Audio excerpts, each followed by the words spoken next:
Greetings, I'm Professor K, and in this short video presentation, we're going to see how we can create a system restore point on Windows 10.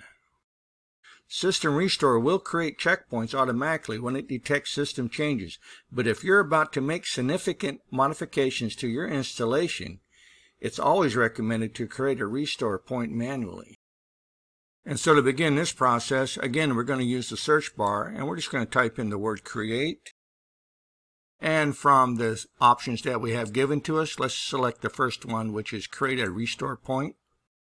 From here, we're going to go down to where it says and gives us the option to create a system restore point. Here you can give it a user-friendly name.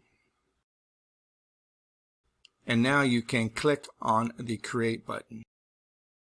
And in just a moment, System Restore will create a point in time for this operating system that you can roll back to if the changes you're about to make have an adverse effect on the operating system itself.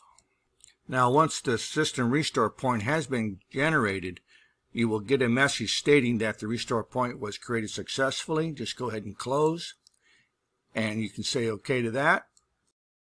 And now you have a restore point that you can use in the event that the changes you make to your machine have an adverse effect. And so that's going to conclude this short video presentation on how we go about creating a restore point on our Windows 10 machine. So if you have any questions or you have any concerns about anything that was presented to you in this short video presentation, please don't hesitate to reach out, contact your instructor, and I'll see you in my next video.